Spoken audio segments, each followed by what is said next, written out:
Hi guys, hope you all are good.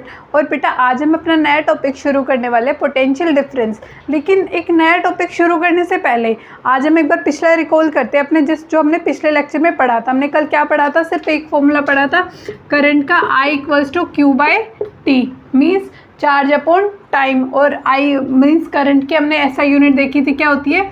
Ampere. ठीक है बेटा। उसके बाद मैंने आपको दो न्यूमेरिकल्स कराए थे। सबसे पहले बताना किस किस बच्चे ने एनसीईआरटी रीड करी थी। मैंने जब आपको यूनिट्स लिखवाई थी उसमें तो मैंने बोला था 1 माइक्रो एम्पियर क्या होता है बेटा? 10⁻⁻6 एम्पियर्स। ठीक है, लेकिन मैंने यहाँ बोलता 1 मेगा एम्पियर, लेकिन बेटा ये होता है 1 मिली एम्पियर्स। ठीक है, 1 मिली एम्पियर्स क्या होता है? 10⁻³ एम्पियर्स। तो बेटा जिस भी बच्चे ने 171 पेज नंबर और 172 पेज नंबर दोनों रीड किए थे उस बच्चे को ये चीज़ ज़रूर दिखी होगी कि 1 मिली एम्पियर होता है ये, ना कि 1 मेगा एम्पियर। ठीक है, इस बात का हम ज़रूर ध्यान रखना आपकी ये क्या होता है 1 मिली एम्पियर 10⁻³ और एक बच्चे ने मुझे वीडियो के अंदर लिखा भी था कि मैम ये मिली होता है ना कि मेगा होता है।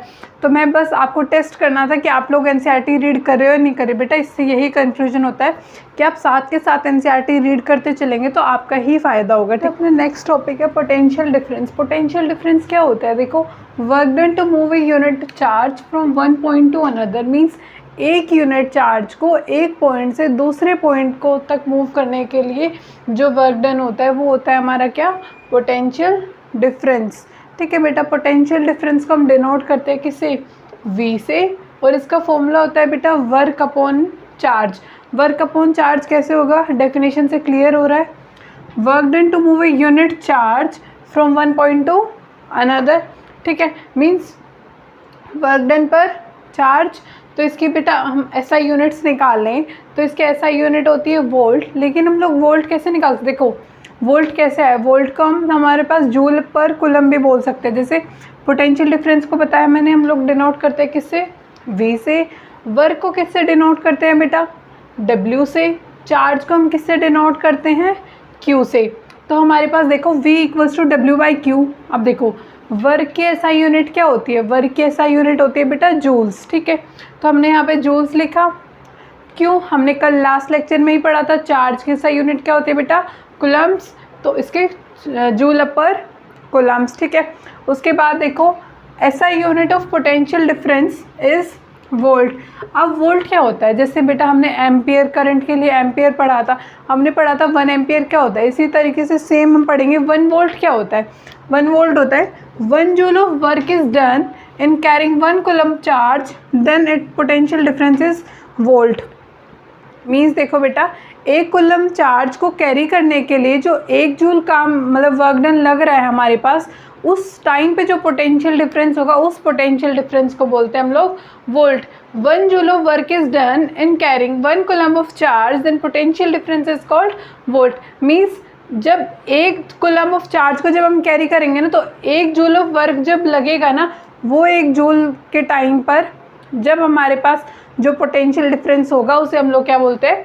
वोल्ट। बेटा अब इस फॉर्मूले के ऊपर थोड़े हम न्यूमेरिकल्स देखते हैं। तो हमारा पहला न्यूमेरिकल है which of the following represents voltage. Means आपको 3 यहाँ पे ऑप्शंस दे रखे हैं मैंने, इनमें से आप जल्दी से बताइए कौन सा वोल्टेज का करेक्ट फॉर्मूला है। ठीक है, देखो पहला है जैसे वर्क डन। अब ये वोल्टेज जो आपको फॉर्मूले दे रखे हैं इसमें आपको करंट और टाइम की प्रेजेंस में इसमें रिलेशंस बताएं कि वर्क डन और वोल्टेज में करंट और टाइम में कैसे रिलेशन आएगा। ठीक है, तो जैसे देखो वोल्टेज का क्या फॉर्मूला होता है बेटा? Work done upon charge. अब देखो कल हमने एक फॉर्मूला पढ़ा था current I = Q/T means charge जो होता है वो होता है हमारा I × T। तो हमारे पास हम Q की वैल्यू अब हम यहाँ पे रखेंगे तो ये हो जाएगा work done divided by Q, क्या हो जाएगा हमारा? I × T। तो ये फॉर्मूला आ जाएगा। अब देखो ऑप्शंस में कौन से में दिख रहा है? वर्क डन डिवाइडेड बाय में current into time first option में दिख रहा है। तो बेटा फर्स्ट ऑप्शन जो होगा वो हमारा आंसर होगा work done divided by current into time. Current into time क्या होता है हमारे पास बेटा? चार्ज होता है। ठीक है, तो ये क्वेश्चन होप आप सबको क्लियर हुआ होगा।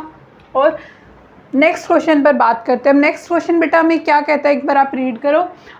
और ये काफ़ी इंपॉर्टेंट क्वेश्चन है, इसके अंदर सारे आपके कल के लेक्चर के भी और आज के लेक्चर के भी सारे टॉपिक्स कवर हो जाएंगे, ठीक है। A current of 1 ampere is drawn by an filament of an electric bulb, number of electrons passing through a cross section of a filament in 16 seconds. Means number of electrons बताने हैं कि 16 seconds में कितने पास हो रहे होंगे, ठीक है। तो हमारे पास बेटा देखो आई दे रखा है 1 एम्पियर, ठीक है। उसके बाद हमारे पास टाइम दे रखा है 16 सेकेंड्स। सबसे पहले बेटा इस डाटा से हमें क्या निकल सकता है, क्यू निकल सकता है, क्योंकि क्यू क्या होता है आई क्रॉस टी। तो यहाँ से हमारा क्यू क्या आ जाएगा 16 कूलम्स। अब देखो जो 16 कूलम्स होगा वो नंबर ऑफ इलेक्ट्रॉन्स के इक्वल है, मीन्स क्यू कितने n नंबर ऑफ इलेक्ट्रॉन्स के इक्वल है ये q, ठीक है। तो q की वैल्यू बेटा हमारे पास कितनी दे रखी है 16, ठीक है। और e इलेक्ट्रॉन की वैल्यू कल भी बताई थी मैंने, कितनी होती है बेटा n इक्वल्स टू 1.6 इंटू 10⁻19। देखो बेटा ये मल्टीप्लाई में है, नीचे आके डिवाइड में हो जाएगा 16 डिवाइडेड बाई 1.6 इंटू 10⁻19, ठीक है। यहाँ पे एक ज़ीरो चली जाएगी, ये आ जाएगा हमारे पास 10, तो 10⁻20 हमारा क्या हो जाएगा आंसर, क्योंकि -19 है ऊपर चला जाएगा 19 ऐड करेंगे 20, 10 जो होगा वो हमारे क्या हो जाएगा नंबर ऑफ इलेक्ट्रॉन्स हो जाएंगे कि इतने 10⁻9 नंबर ऑफ इलेक्ट्रॉन्स जो होंगे ना बेटा वो पास कर रहे होंगे 16 सेकेंड्स के अंदर। अब देखो इसी क्वेश्चन में अगर आपको वर्क डन दे रखा था 32 जूल्स, तो वोल्टेज कितना होगा जल्दी बताओ। देखो वोल्टेज का क्या फॉर्मूला होता है बेटा, V equals to W by Q. W कितना है 32, Q कितना निकाला हमने 16, तो हमारे पास वोल्टेज कितना आ जाएगा 2 वोल्ट, ठीक है। होप आप सबको ये पूरा न्यूमेरिकल क्लियर हुआ होगा। छोटा सा टॉपिक आता है जो होता है वोल्ट मीटर, ठीक है। वोल्ट मीटर क्या होता है, एक पिछले लेक्चर में भी नाम सुना होगा एमीटर वोल्ट मीटर, दोनों सेम होता है। एमीटर क्या होता है बेटा करंट को मेजर करता है, वोल्ट मीटर क्या होता है बेटा जो पोटेंशियल डिफरेंस को मेजर करता है, device used to measure potential difference. देखो बेटा एमीटर आप रिकॉल कर पा रहे हैं हमने कैसे कनेक्ट किया था, सीरीज़ में कनेक्ट किया था। वोल्ट मीटर को हम कैसे कनेक्ट करेंगे, पैरेलल में कनेक्ट करेंगे। और बेटा वोल्ट मीटर की जो रेजिस्टेंस जो होती है वो भी हाई रहती है। देखो अब एक सर्किट के थ्रू आपको समझा देती हूँ मैं कि कैसे हम लोग वोल्ट मीटर को कनेक्ट करेंगे, ठीक है। ये हमने एक सर्किट ले लिया, ठीक है। इस सर्किट के अंदर बेटा हम वोल्ट मीटर को हमेशा क्या बोला हमने पैरेलल में कनेक्ट किया था, तब ही हमारे पास वोल्टेज यहाँ पे मेज़र होगी। और हमने जैसे अगर एमीटर की बात करें, एमीटर हमने देखो यहाँ पे ऐसे सीरीज़ में कनेक्ट किया था, मीन सीरीज़ में सर्किट के सीरीज़ में कनेक्ट किया था, ठीक है। अब एक बात आप मुझे बताओ कि जो करंट होता है इस सर्किट में वो किस पोटेंशियल से मूव करता है, हायर पोटेंशियल से लोअर पोटेंशियल जाता है, फिर लोअर से हायर जाता है। बेटा ये पॉइंट बहुत ज़्यादा इम्पोर्टेंट है कि जो करंट होता है हमारे पास वो हमेशा हायर पोटेंशियल से लोअर पोटेंशियल में जाता है, ठीक है। मीन्स कि एक सर्किट लेंगे, उस सर्किट में अगर हमारे पास करंट का फ्लो कराना है हमें, तो करंट का फ्लो कैसे होगा हायर पोटेंशियल से लोअर पोटेंशियल। देखो चार्ज कैसे, देखो ये क्या है बेटा पॉजिटिव टर्मिनल, ठीक है, और ये क्या है नेगेटिव टर्मिनल। तो बेटा बताओ चार्ज कैसे फ्लो करता है, मीन्स इलेक्ट्रॉन्स कैसे फ्लो करते हैं नेगेटिव टू पॉजिटिव, तो फिर करंट उसके अपोजिट डायरेक्शन में करता है। करंट क्या करेगा पॉजिटिव से नेगेटिव। तो अब इसको हम एरो के थ्रू एक शो कर देंगे कि यहाँ से आई फ्लो करता है हमारा पॉजिटिव टू नेगेटिव, ठीक है।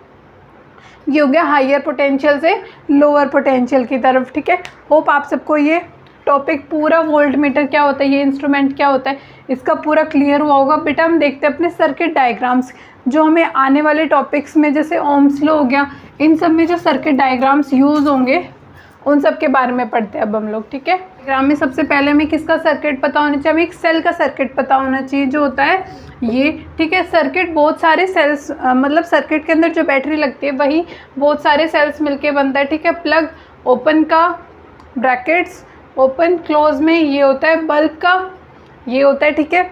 वोल्ट मीटर का हम सिंपल V से डिनोट करते हैं, एमीटर का सिंपल A से डिनोट करते हैं, रेजिस्टेंस का ये होता है रेजिस्टेंस। और रियोस्टेट बेटा अपन नेक्स्ट लेक्चर में जब ओम्स लॉ पढ़ेंगे तब ये दोनों काम आएंगे। बस अभी आप इनके सिंबल्स याद रखो, ठीक है।